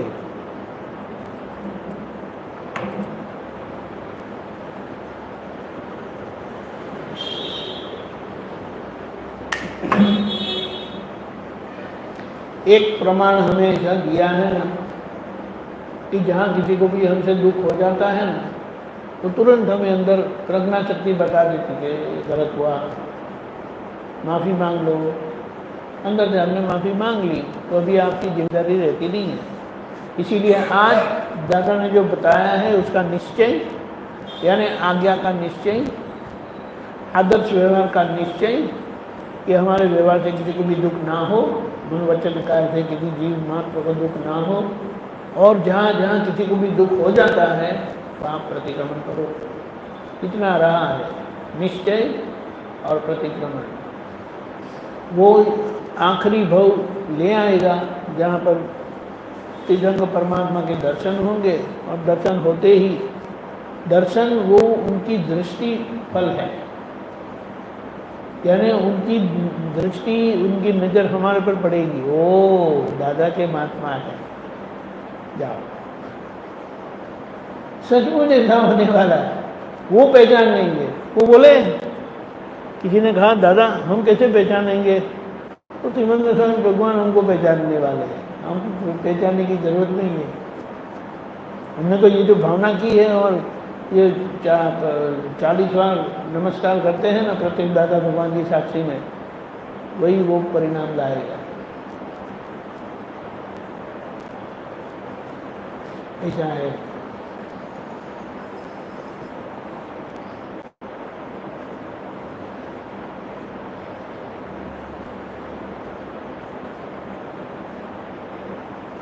और कहिए।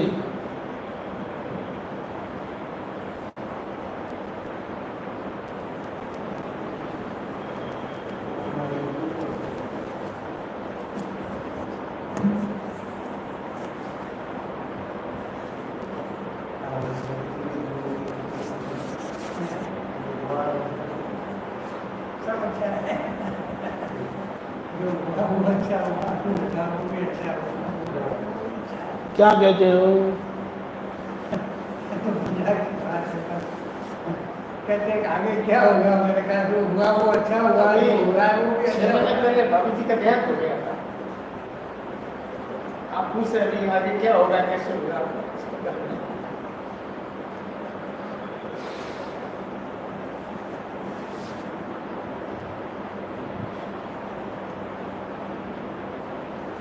प्रताप सिंह जी का कहने का मतलब है कि आपने जो फल अभी भुगता है वो प्रारब्ध का फल था या संग्रहित कर्मों का फल? प्रारब्ध का या फल, संग्रहित फल, इकट्ठे गए फल, जो कर्म इकट्ठे हुए थे उनका फल। ऐसा है ना, जो प्रारब्ध का मतलब क्या है कि पूर्व कर्म जब आज फल देता है तो वो प्रारब्ध कर्म जो भुगतना ही पड़ता है, ऐसा है। आज की कोई समस्या ही नहीं है, वो सब पहले का ही है। आज ऐसा लगता है कि हमने वो जो बाहर खाना खाया ना इसीलिए पेट बिगड़ा, लेकिन नहीं, खाने वाले तो सब लोग थे वहाँ, उनका किसी का पेट नहीं बिगड़ा, आपका कैसे बिगड़ा? कि आपके अंदर कमजोरी थी, जो भी है, और उसके कारण ये निमित्त बन गया, आपका पेट बिगड़ा। लेकिन कारण तो पहले का ही है, अभी का कुछ नहीं है। अभी का तो पूरा बदल गया। मैं शुद्धात्मा हूँ और जो होता है उनको आप अच्छे से देखते हो, वही आपकी मुक्ति करवाएगा। इस जन्म में जो कर्म किए उनका फल कब हुआ ही नहीं ना। जो ज्ञान के पहले जो कर्म हुए थे वो ज्ञान विधि में मिट गए, मिट गए। अभी जो है वो ऐसा बोला है कि जो आज कर्म देने, फल देने के लिए सन्मुख हो गए, चालू हो गए, उतना ही भुगतान है, और वो तो कुछ नहीं है। श्रीमद् रामचंद्र जी ने तो बताया, ऐसा ज्ञान मिलने के बाद कर्म की जो भूमिका होती है वह भूमिका कैसी होती है? तो बोले कर्म की भूमिका ऐसी होती है कि वो हाथ में मिट्टी होती है तो क्या करते हैं हम? हाथ में मिट्टी लगी होती है तो क्या करते हैं? फूंक मारते हैं और थोड़ा हाथ झपेटते हैं, क्या झटकते हैं, मिट्टी निकल जाती है। बस इतना ही करना है, समझे? तो तो फिर उसका टेंशन क्या करने का। ऐसा ये बैठे बैठे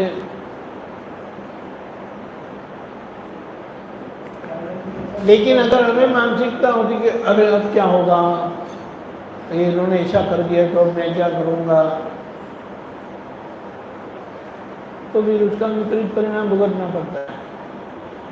फिर भी वो लंबा नहीं है, वो कुछ लोगों को ही होता है, वो बहुत निकाचित हुआ है ना, यानी चिकनाहट वाला है, तो आप छोड़ नहीं पाओगे। बोलो।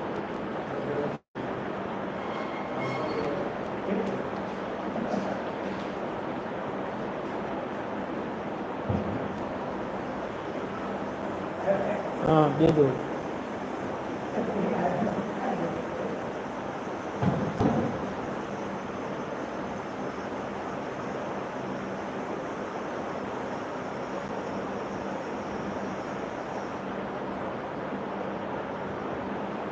बोलो।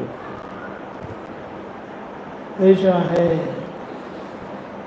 मुक्ति का मार्ग कभी भी इतना आसान नहीं था कि जहाँ पर मुक्त पुरुष ही सब कुछ हमें करवा देते हैं, वही कुछ कर लेते हैं, हमें तो उसको क्या बोलेंगे कि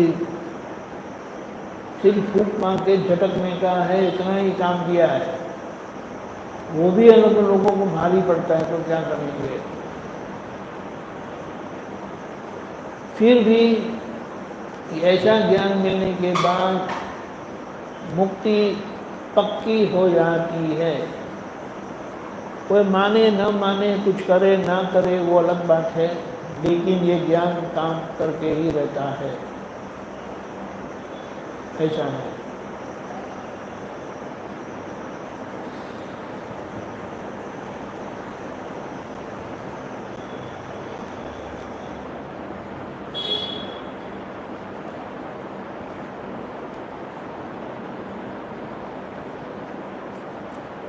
आपको कितना डिग्री ज्ञान हुआ है, ये छोटे से अंदर पढ़ा था मुझे कि आपकी वाणी से मालूम पड़ता है आपको कितना इसका। वाणी का मतलब क्या है कि अगर कोई हमें परेशान करते हो, थोड़ा जरा ऐसा कर देते हैं ना, तो तुरंत पता चलता है क्योंकि कैसी वाणी निकलेगी, उसे पता चल जाता है कि आप की डिग्री क्या है। लेकिन ऐसा ज्ञान मिलने के बाद कुछ ही कर्म ऐसे निकाचित होते हैं जिसके कारण आपका प्रतिभा थोड़ा भारी होता है। वो एक दो कर्म ही ऐसे होते हैं, बाकी ऐसा कुछ रहता नहीं है। बहुत अच्छा लाभ मिला है हमें। दादा भगवान ने बताया कि ये भारत के जो झाड़ू वाला होता है ना, वो 220 डिग्री वाला है, 360 कंप्लीट है, और जिनको ज्ञान मिलता है वो 330 के ऊपर आ जाते हैं। बोलो। इसीलिए दादा ने कहा कि मेरे महात्मा की चरण रज अगर किसी ने सर पर लगाई, मैं ये जगत के लोगों ने, उनका ऐसे ही कल्याण हो जाएगा। बोलो। ऐसा है। तो हमें क्या सोचना चाहिए, क्या करना चाहिए, समझ लेना है।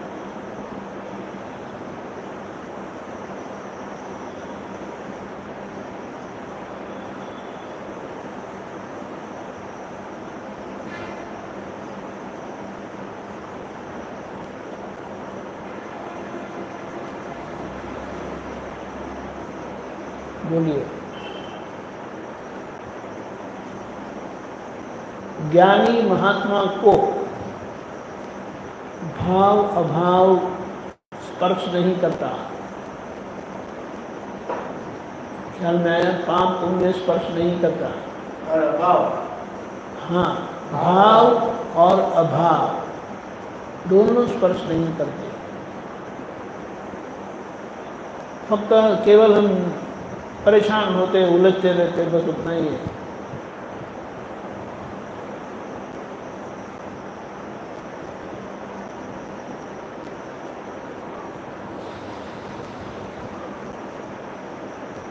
ये ज्ञान से हम बहुत डिग्री चढ़ गए। इसीलिए जब आखिर का जो है ना चढ़ना, वो बहुत मुश्किल होता है। एक एक कदम को बहुत टाइम लगता है, लेकिन हमें डरना नहीं है। हम तो जहाँ कमज़ोर होते हैं तो प्रतिक्रमण करके माफ़ी मांग के फिर से वो बल मिल जाता है। ऐसा है।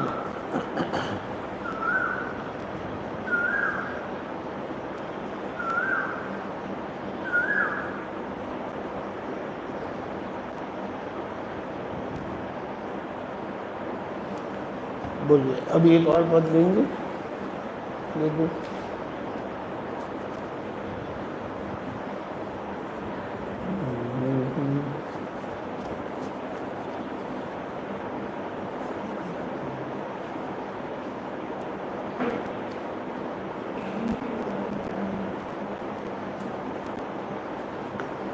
Page number 47।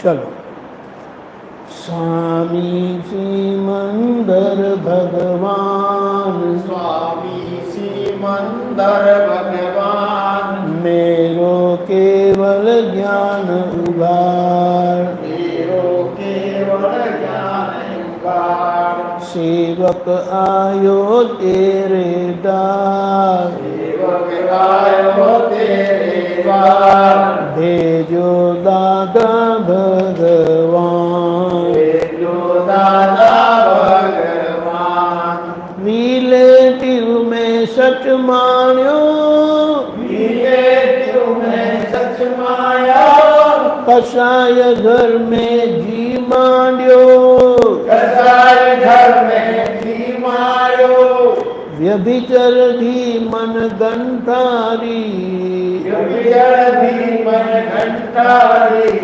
बावो जीवते भटक्यो में, आयो जीवते भटक्यो में, उद्गल रस लुब्धक बेभान, रस लुब्धक बेभान,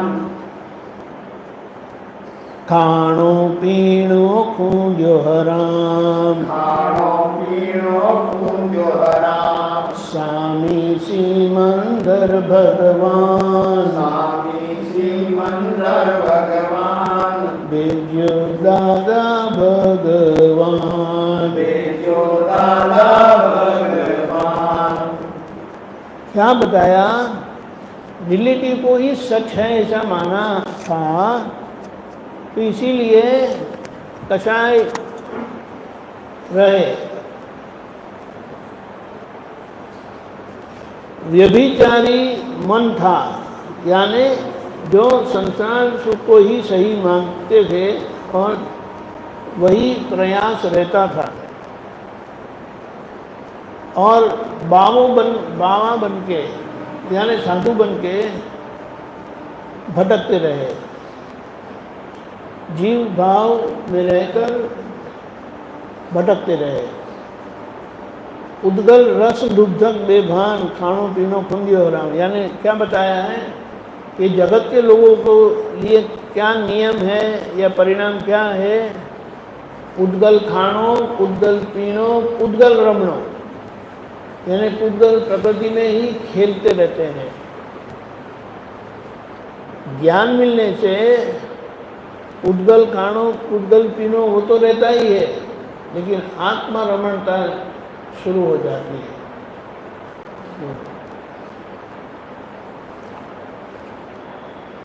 विषयो भव भवटे व्याछे, विषयो भव भवटे व्याछे, सद्गुरु नहीं सेव्या में, सद्गुरु नहीं सेव्या में, तुम जो सांध्यो दादाए, तुम जो सांध्यो दादाए, कृपा करुणा अकरवे, कृपा करुणा अकरवे, मेरो मुजरो जो स्वीकार, अब तो संकित कर अवगार, सेवक आयो तेरे द्वार, भेजो दादा भगवान। खटपट करके दादा ने भीतर भावो शुद्ध किया, अद्भुत कारण अज्ञा के,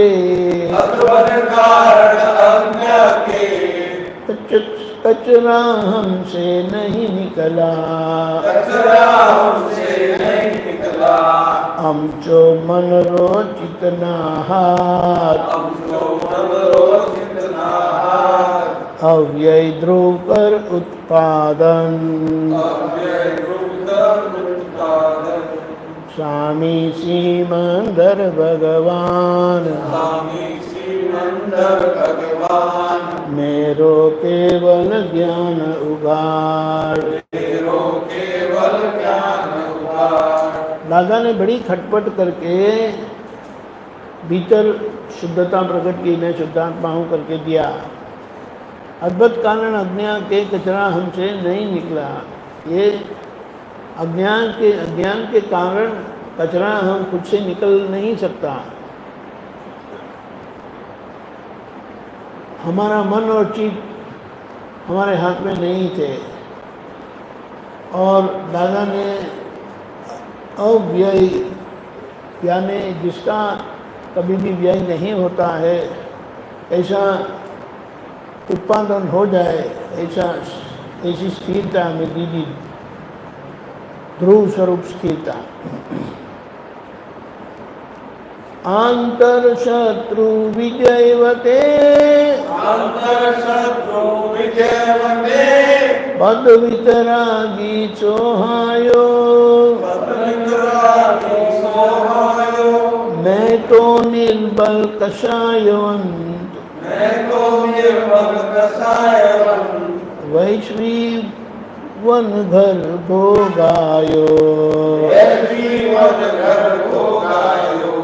खायो चार गति को मार,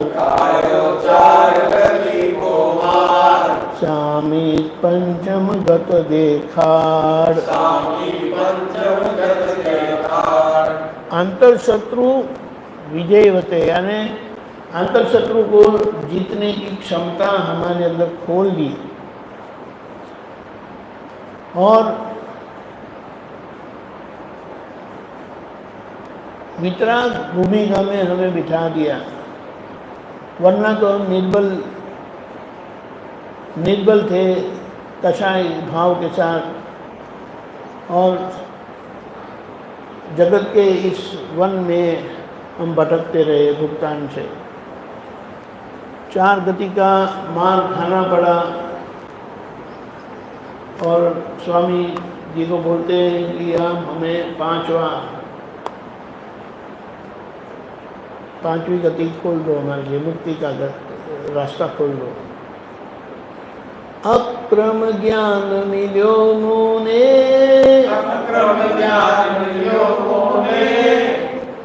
पचियो नहीं वो भारत में, पानी वर्तन विरोधी, वो ही कारण अटक्यो में,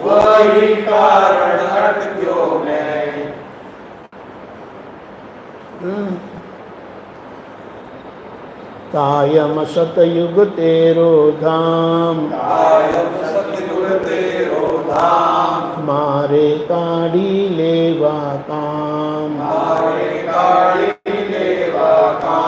स्वामी सिमंदर भगवान, मेरो केवल ज्ञान उगाड़। अक्रम ज्ञान मिला मुझे, लेकिन वो भारत में पच नहीं पाया, कलयुग है उसी कारण। और यहाँ पर वाणी वर्तन विरोधी है। जो बोलते हैं वो सोचते नहीं, सोचते हैं वो करते नहीं हैं।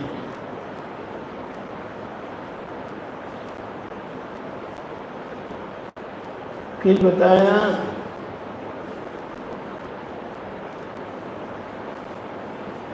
कि केवल ये 4 गति में ही भटकते रहे, 5वीं गति जो मोक्ष की है वो प्राप्त नहीं हुआ। ऐसा है। 4 गति नो अधिकारी, 4 गति नो अधिकारी, मुपत पोताणम विकारी, मुपत पोताणम विकारी, अरिहंताणम अविकारी, अरिहंताणम अविकारी, जीनेश्वर देहाकारी, जीनेश्वर देहाकारी, ईश्वर जागृतक भगवान, ईश्वर जागृतक भगवान, दे दो छेल्ला सुख परिणाम, दे दो छेल्ला सुख परिणाम, स्वामी सिमंदर भगवान, स्वामी सिमंदर भगवान, मेरो केवल ज्ञान उगार। मेरो केवल ज्ञान उगार। क्या बताया? 4 गति का अधिकारी। आत्म तो ज्ञान होता है तो प्राणी में जाना है, पशु में जाना है। फिर रौद्र ज्ञान होता है, यानी दूसरों को दुख देते हैं तो नरक में जाना पड़ता है। धर्म ज्ञान करेंगे, जो भी चलो धर्म ज्ञान करेंगे तो आत्म ज्ञान रौद्र ज्ञान के विपरीत परिणाम में से छूट जाओगे। और अगर शुक्ल ज्ञान प्राप्त हो जाता है तो मुक्त हो जाओगे। अपरगट सत्ता बीज हूँ, अपरगट सत्ता बीज हूँ, पूर्णिमा तुम्हारी परगट, पूर्णिमा तुम्हारी परगट, अज्ञानदा अंधार बुझे, अज्ञानदा अंधार बुझे, सन्मुख दर्शन प्रज्ञ प्रभात, सन्मुख दर्शन प्रज्ञ प्रभात, भारत ऋण बद्धा संगात, भारत ऋण बद्धा संगात, छेल्लो दरवाजो खोलिया, छेल्लो दरवाजो खोलिया, स्वामी सिमंदर भगवान, स्वामी सिमंदर भगवान, मेरो केवल ज्ञान उभार। मेरो केवल ज्ञान उभार। दादसुता बोधानुभवे, दादसुता बोधानुभवे, लोगस उज्ज्वगरे, लोकस्य उज्ज्वगरे, स्वामी स्वात्मानुभवे, स्वामी स्वात्मानुभवे,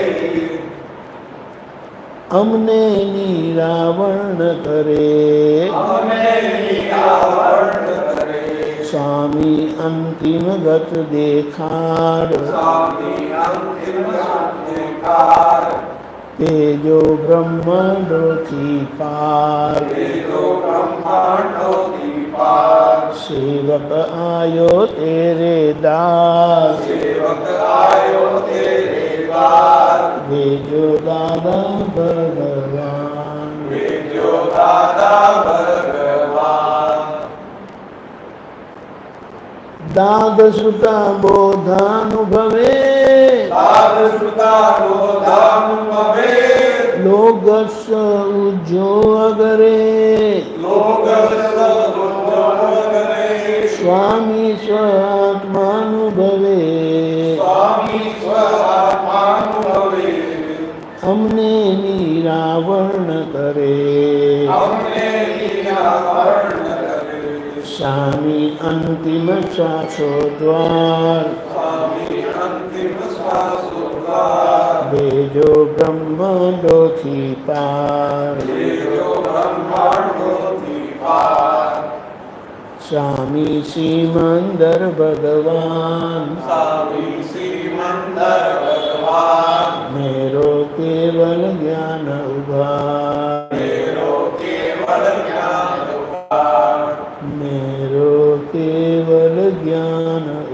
उघाड़।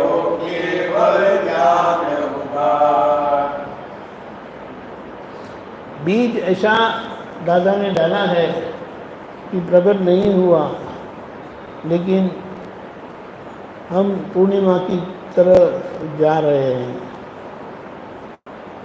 कभी भी अज्ञान का अंधेरा बुझना मुश्किल है, लेकिन दादा की कृपा से वो अंधेरा भी जाता है और स्पष्ट अनुभव खुला होता है। लेकिन ये समय का भार होने से वो अनुभव हम महसूस नहीं करते।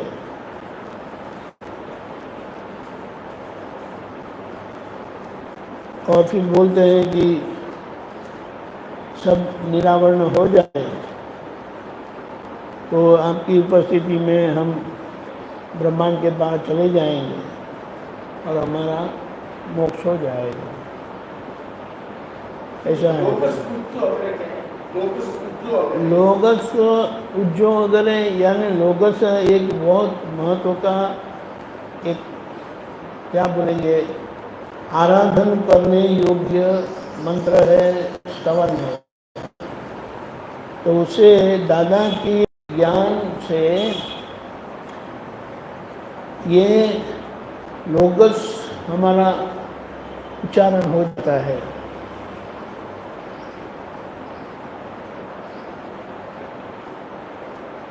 ऐसा है। मैं दादा को सुना है ना, दादा भगवान को सत्संग सुना है, तो उनके बोध से, उनके लेसन से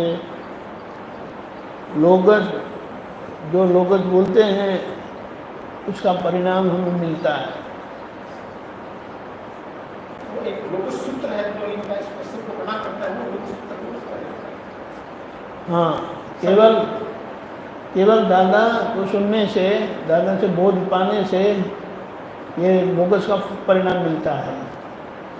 स्वामी स्व आत्मानुभवे हमने वर्ण करे। स्वामी अंतिम शासोद्वार भेजो ब्रह्मांड निपात। हमें वहाँ जाके प्लेन ढूंढने की जरूरत नहीं है, कहाँ मिलेगा घर। फिर बोलेंगे प्लेन में ले जाता है लेकिन इतना पैसा नहीं है, तो वो पैसे की भी जरूरत नहीं है। बोलो।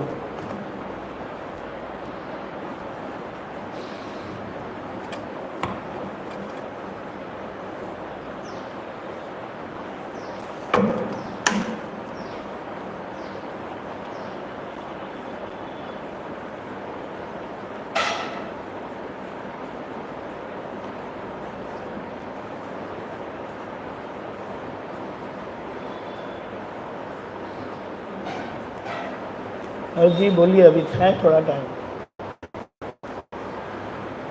क्या करेंगे? 11 बजे सर।